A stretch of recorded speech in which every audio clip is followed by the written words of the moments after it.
Superman DC universe का एक बहुत ही पावरफुल सुपर हीरो है। एक डूम्ड प्लैनेट क्रिप्टॉन का आखिरी डीएनए कीपर कार्ल एल को अर्थ पर भेजा जाता है, जो मिलता है अमेरिका के एक बहुत ही अच्छे फैमिली को। और फिर वो उसी फैमिली में क्लार्क केंट के नाम से बड़ा होता है। फिर धीरे धीरे वो बड़ा होता है, सूरज उसके पावर्स को एनहेंस करता है और फाइनली वो बनता है सुपरमैन, मैनकाइंड का सबसे पावरफुल डिफेंडर, जो किसी भी थ्रेट को एलिमिनेट कर सकता है। और वो फाइट करता है ट्रुथ और जस्टिस के लिए, लेकिन अमेरिकन स्टाइल में। एक क्रिप्टोनियन होने की वजह से वो सोलर एनर्जीज को एब्जॉर्ब कर सकता है, जो उसे बहुत सारे इनक्रेडिबल पावर से लेस करते हैं। सुपरमैन के पास सुपर स्ट्रेंथ है, जो उसे मैसिव अमाउंट ऑफ वेट को लिफ्ट करने में हेल्प करता है। इनफैक्ट वो एक एंटायर प्लैनेट को भी मूव कर सकता है। सुपरमैन के पास स्पीड है, और कोई ऐसा वैसा नहीं, वो लाइट स्पीड से मूव कर सकता है। अभी उसका एक्चुअल स्पीड तो पता नहीं, लेकिन वो फ्लैश से स्लो है। सुपरमैन का स्पीड उसके एनिमीज के अटैक्स को डॉज करने के लिए हेल्प करता है। अर्थ के ग्रेविटी का उसके ऊपर कोई इफेक्ट नहीं होता, तो इसी रीजन से उसके पास है फ्लाइट एबिलिटी। सुपरमैन अपने पीक कैपेसिटी में रहकर वो बहुत टाइम के लिए फाइट कर सकता है। येलो सन उसे इतना पावर देता है कि वो ऑलमोस्ट इंडिस्ट्रक्टिबल है, मतलब बुलेट्स, मिसाइल या फिर कोई भी बॉम्ब उसके बॉडी पर एक स्क्रैच भी नहीं कर सकता।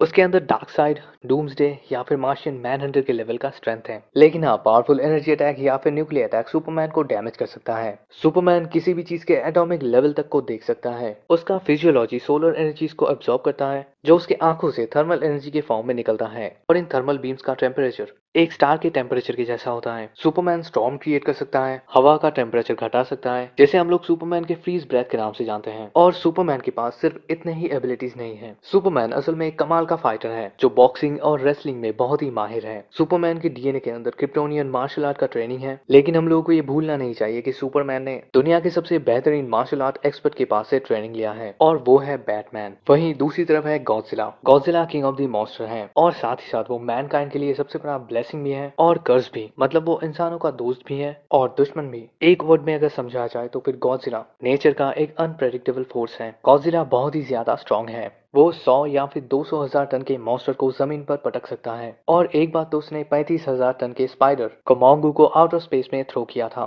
गॉडजिला एक बार मार्वल यूनिवर्स में भी अपीयर हो चुका है, जहाँ पे उसका strength Thor the God of thunder के लेवल का था। गॉडजिला सिर्फ चलकर एक एंटायर सिटी को डिस्ट्रॉय कर सकता है, और इलेक्ट्रिसिटी उसे और भी पावरफुल बना सकता है। तो मतलब गॉडजिला एक ऐसा बीस्ट है जिसके पावर का कोई लिमिट नहीं है। मोस्टवर्स में गॉडजिला ऑलमोस्ट 400 फीट का है, लेकिन इतना ह्यूज होने के बाद भी गॉडजिला का स्पीड और एजिलिटी बहुत ही बेहतरीन है। वो अपने क्लॉज से या फिर टेल सेक्शन से सुपरसोनिक जेट्स को पकड़ सकता है और उन्हें डिस्ट्रॉय भी कर सकता है। और हाँ, वो बहुत ही सिंपली सुपरसोनिक मिसाइल्स के अटैक्स को भी डॉज कर सकता है। रोडन या फिर बैट्रा, जो मार्क 5 के स्पीड से मूव करते हैं, गॉडजिला उन्हें पकड़कर पीट चुका है। गॉडजिला बहुत ही ज्यादा ड्यूरेबल है। मिसाइल अटैक्स तो उसके सामने कुछ भी नहीं है। न्यूक्लियर अटैक से वो बहुत बार सर्वाइव कर चुका है। ऑक्सीजन डिस्ट्रॉयर उसे डैमेज तो करता है, लेकिन वो सर्वाइव कर जाता है। और वो एक बार ब्लैक होल से भी गुजर चुका है। गॉडजिला के पास रीजनरेटिव एबिलिटीज हैं। वो अपने inner body part like brain या फिर हार्ट को सेकेंड्स के अंदर रीजनरेट कर सकता है। गॉडजिला का सिग्नेचर वेपन है एटॉमिक ब्रेथ, एक प्योर रेडिएटेड बीम जो किसी भी मॉन्स्टर को डिस्ट्रॉय कर सकता है। और गॉडजिला का सबसे पावरफुल वेपन है न्यूक्लियर पल्स, जो बहुत ही ज्यादा डिस्ट्रक्टिव है, मतलब वो हर एक फोर्स फील्ड को तोड़ सकता है, जो एटॉमिक ब्रेथ नहीं कर सकता। अब ये तो हम लोगों को पता ही है कि गॉडजिला एक चलता फिरता न्यूक्लियर पावर प्लांट है, और न्यूक्लियर एनर्जी उसका पावर सोर्स है।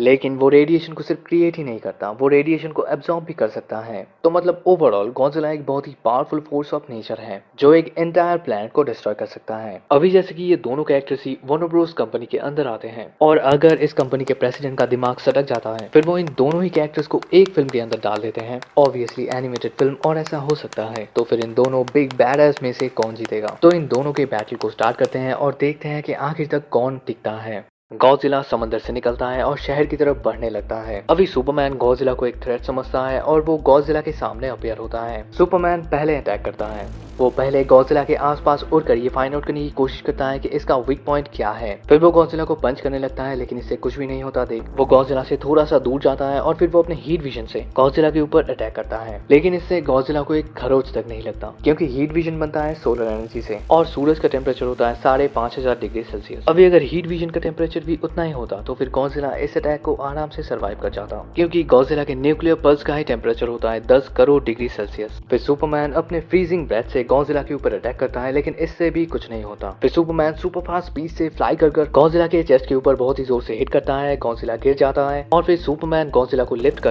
वो उसे आउट ऑफ स्पेस में ले जाता है और फिर गॉडजिला को वो उधर से फेंक देता है। लेकिन इधर पे सुपरमैन जो सोचता है उसका ऑपोजिट होता है, क्योंकि गॉडजिला अपने फुल पोटेंशियल में रहता है और वो गिरते टाइम अर्थ की तरफ अपने न्यूक्लियर ब्रेथ को छोड़ता है, जिससे गॉडजिला का स्पीड कम होता रहता है और वो इतना ऊंचाई से गिरने के बाद भी वो उतना डैमेज नहीं होता। लेकिन हाँ, अर्थ का ग्रेविटेशनल फील्ड गॉडजिला के टेम्परेचर को बढ़ाने में हेल्प करता है और फिर वो बहुत ही जल्दी अपने बर्निंग फॉर्म में आकर एक न्यूक्लियर पल्स छोड़ता है। अभी अगर सुपरमैन इधर पे रहेगा तो फिर उसे बहुत ही ज्यादा डैमेज होगा, क्योंकि अगर एक न्यूक्लियर बॉम्ब बैटमैन भी सुपरमैन फिल्म में सुपरमैन को डैमेज कर सकता है, तो फिर गॉडजिला का न्यूक्लियर पल्स सुपरमैन को बहुत ही ज्यादा डैमेज कर सकता है। अभी देखो, इस बैटल में ह्यूमंस का कोई पार्ट ही नहीं रहता। मतलब सोच लो कि इस दुनिया में एक भी ह्यूमन नहीं है, तो इन दोनों को ही किसी को बचाना नहीं है, बस एक दूसरे को डिफीट करना है। अभी गॉडजिला जब न्यूक्लियर पल्स छोड़ता है तो फिर सुपरमैन इधर पे रहता ही नहीं है। मतलब सुपरमैन जब ये देखता है कि गॉडजिला अपना न्यूक्लियर पल्स छोड़ रहा है, तब वो सुपरसोनिक स्पीड से मूव करता है और वो इधर से चला जाता है और फिर कुछ टाइम बाद फिर से गॉडजिला के साथ लड़ने के लिए वापस आता है। लेकिन अगर इस प्लैनेट पर ह्यूमंस रहेंगे तो फिर सुपरमैन भागने वालों में से नहीं है, भिड़ने वालों में से है, और शायद इसी रीजन से सुपरमैन का दी एंड हो जाएगा। लेकिन अगर इस प्लैनेट पर कोई नहीं रहता तो फिर सुपरमैन गॉडजिला के न्यूक्लियर ब्रेथ को अपने सुपरसोनिक स्पीड से डॉज कर सकता है और वो न्यूक्लियर पल्स से भी बच सकता है। लेकिन ऐसे कब तक चलेगा? मतलब किसी ना किसी को तो जीतना ही है। तो इस बैटल का टोटल 2 कंक्लूजन निकलता है। अगर गॉडजिला का न्यूक्लियर ब्रेथ या फिर न्यूक्लियर पल्स सुपरमैन को गलती से भी लगता है तो सुपरमैन खत्म। मतलब उसका डेथ तो नहीं होगा, लेकिन वो गॉडजिला के साथ फाइट नहीं कर पाएगा। लेकिन अगर सुपरमैन को जीतना है तो फिर वो गॉडजिला को लिफ्ट करेगा और फिर वो उसे आउट ऑफ स्पेस में छोड़ आएगा, और सिर्फ इसी तरीके से सुपरमैन इस बैटल को जीत सकता है। लेकिन अगर गॉडजिला स्पेस में सर्वाइव कर जाता है, जो वो करेगा, तो फिर वो अर्थ पर रिटर्न आ सकता है। लेकिन अभी के लिए सुपरमैन विनर है, क्योंकि सुपरमैन इस बैटल के बिल्कुल स्टार्टिंग में ही गॉडजिला को स्पेस में छोड़ आ सकता था, और इसी रीजन से मेरे ख्याल से सुपरमैन विनर है। लेकिन आपको क्या लगता है, इस बैटल को कौन जीत सकता है?